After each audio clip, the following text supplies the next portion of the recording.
functioned it, this is what it's going to look like.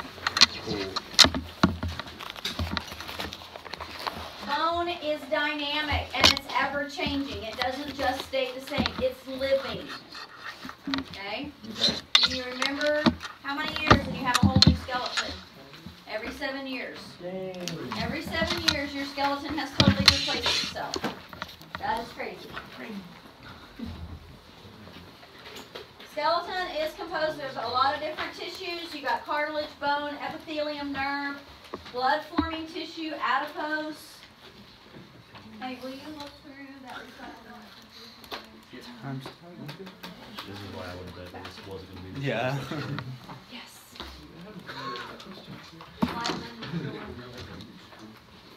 Sorry, it's one of those things I'm not going to repeat. Why not? No. I don't have to lecture. Right? You can just do all this yourself.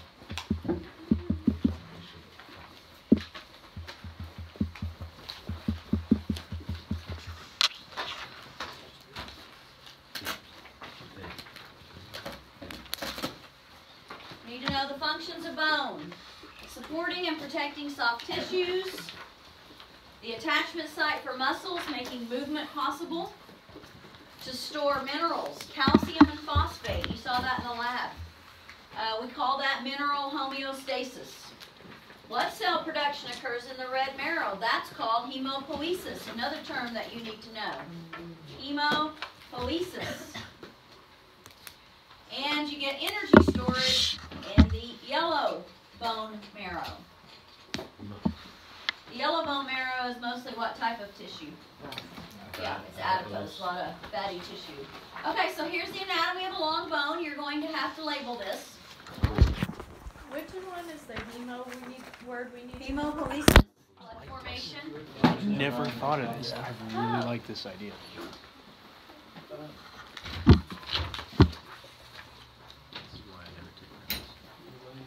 Okay, so you did this in lab as well. You got rid of all the tissue except for the articular cartilage at the ends of the long bone that you did. The ends down here were spongy bone, and it probably looked very, very red when you peeled that off because you left very little bone tissue there. You mostly just had the red marrow showing. Then you have this is called the epiphysis. On either end, that's the epiphysis. Then you have the part that connects the epiphysis to the shaft, and that's called the metaphysis, or middle, right? Then you have the shaft, which is called the diaphysis, metaphysis, and epiphysis. Cool. You have a hole that goes all the way through. You probably saw this as well. That's where the nutrient artery goes in. That's how the bone gets its blood supply. It's also how the bone marrow produces red blood cells. That's how it gets them out. So that's pretty important. You also need to know that foramen means hole.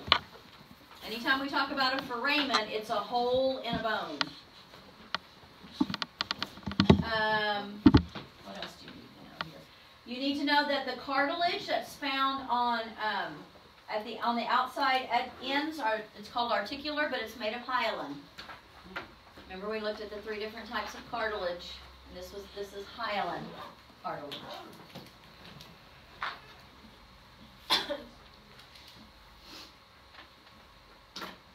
Okay, so the periosteum. The periosteum is a very, very tough membrane, and it covers the bone. And it's located right there. We're going to look at another picture here in just a second. Periosteum is kind of like the bark on a tree. What happens to the tree when the bark is gone? It dies. Your bone's going to die if the periosteum is damaged. And if it can't be repaired, that part of the bone is going to die. How does that periosteum stay attached to that bone? Well, it's attached by...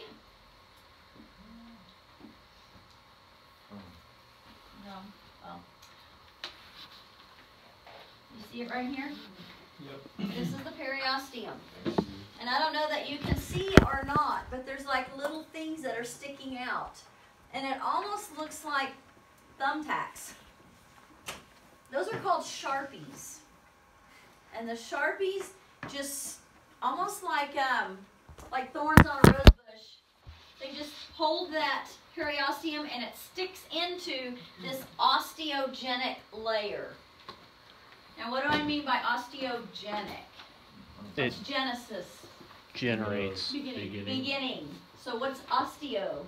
bone. Bone. So this is where the beginning of bone tissue is going to form, directly underneath that periosteum. So those are going to be your, what type of cells? Osteogenic.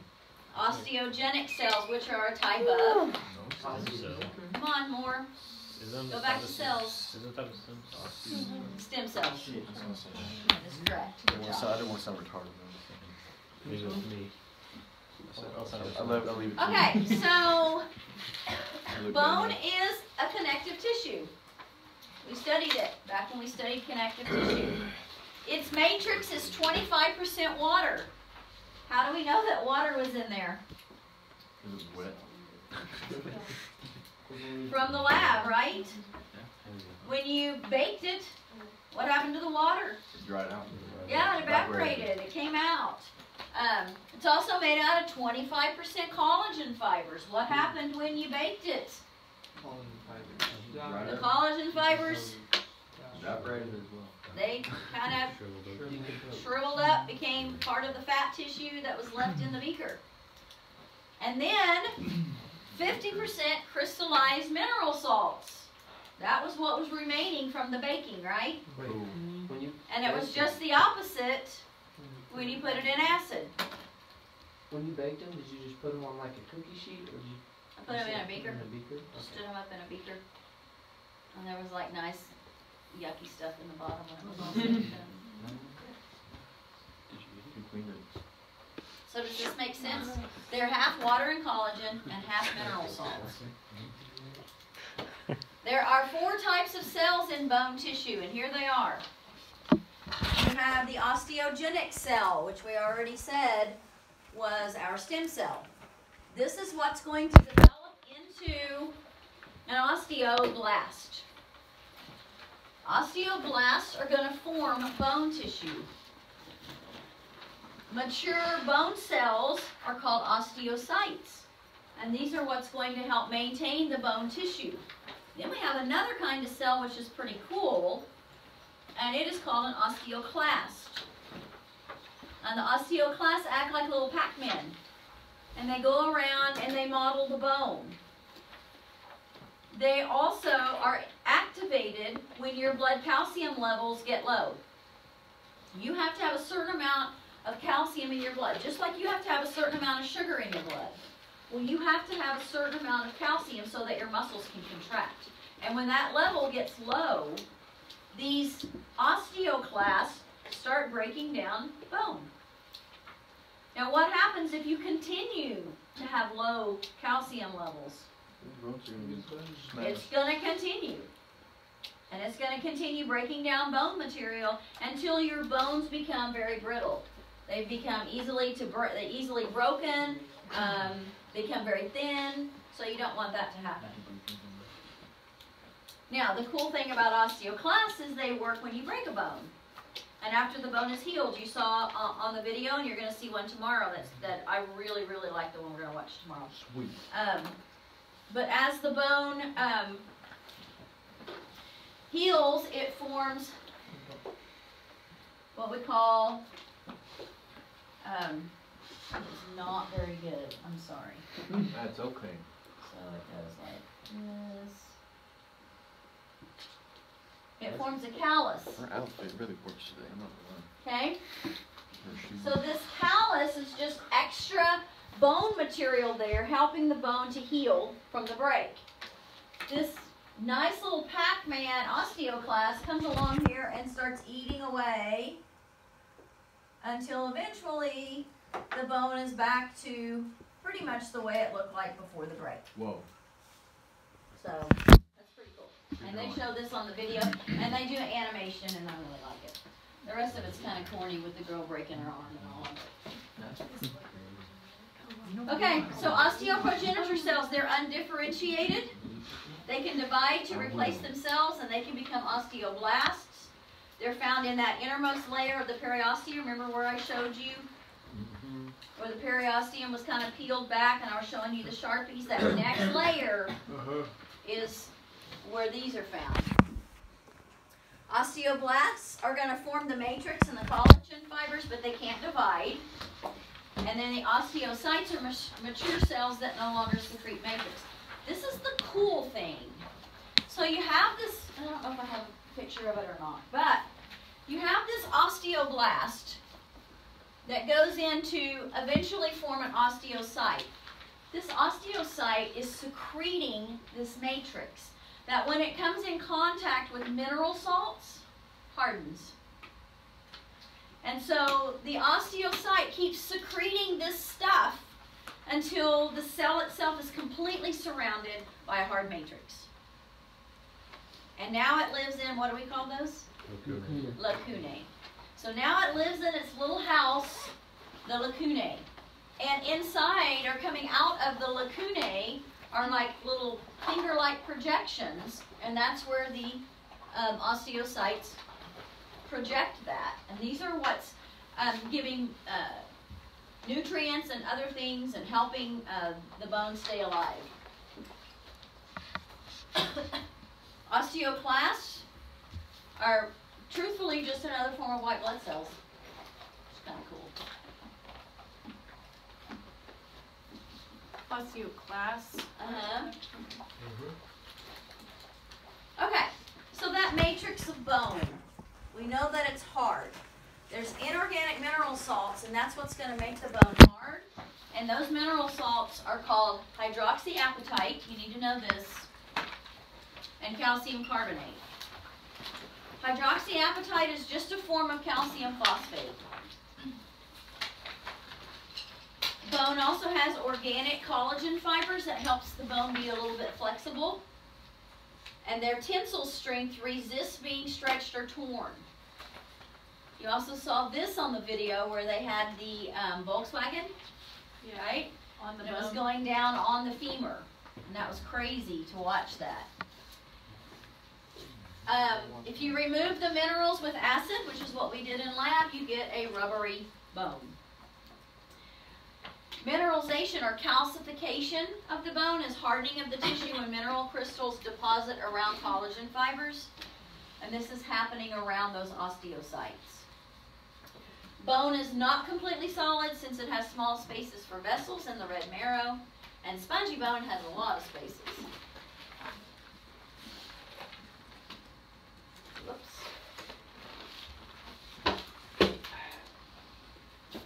Okay, so compact or dense bone.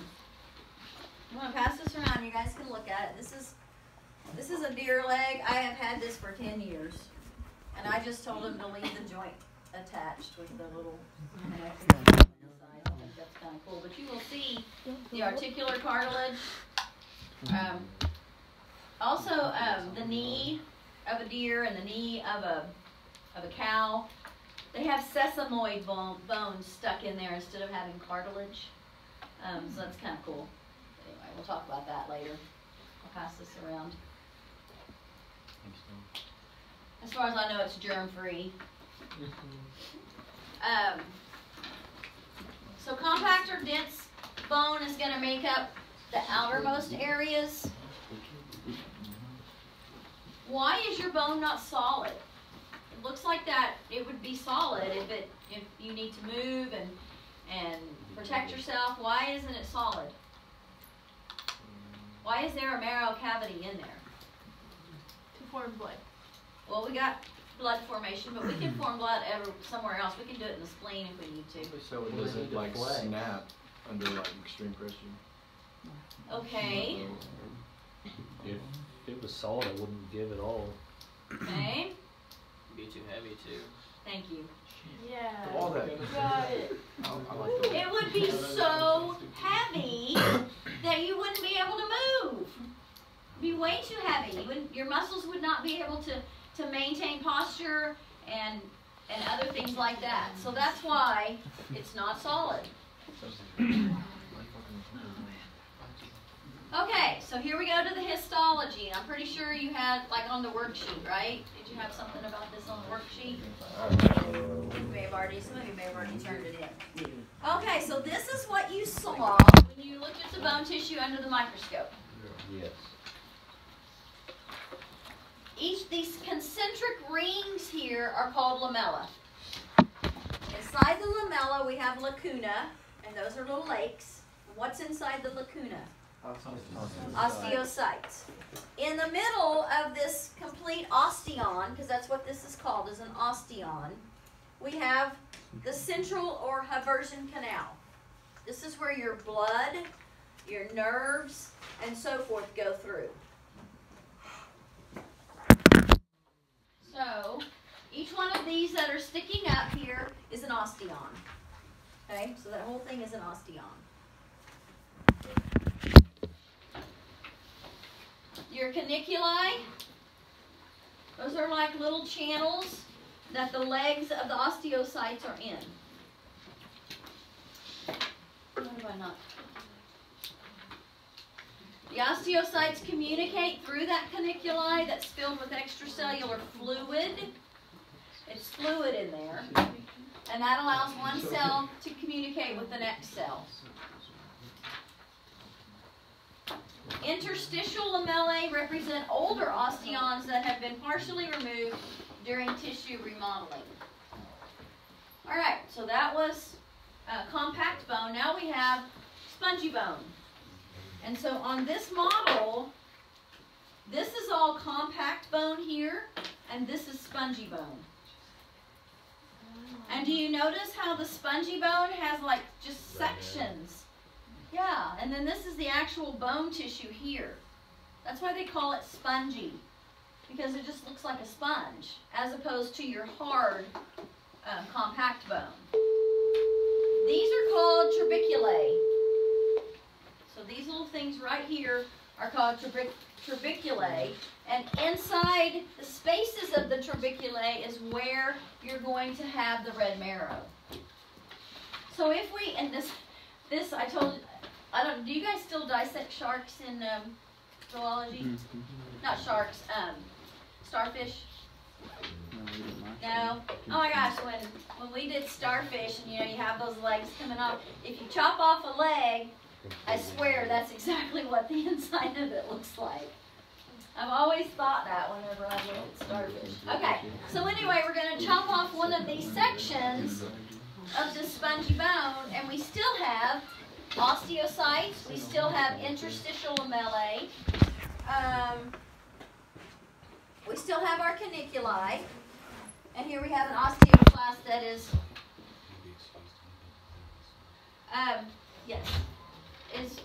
remodeling and removing calcium from the bone. So that even happens in your spongy bone.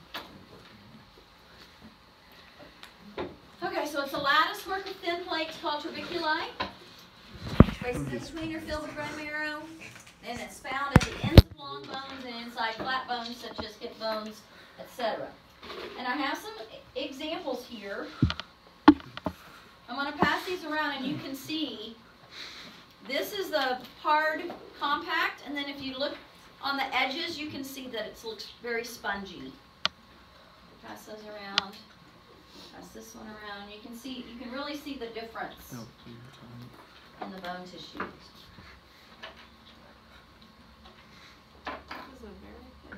We're bad.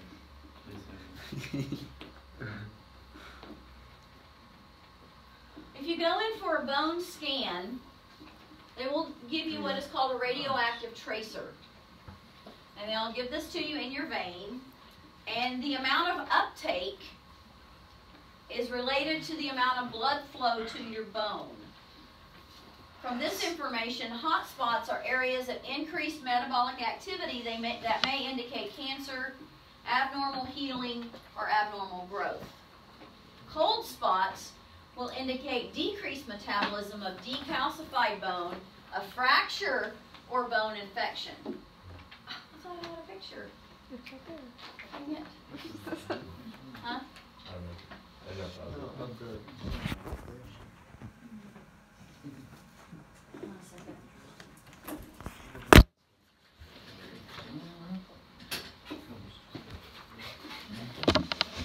It's not very organized today.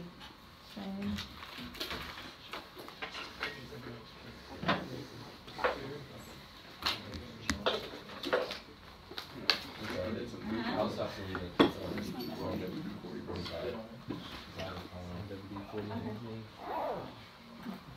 I'm sorry you're gonna miss out on my lunch.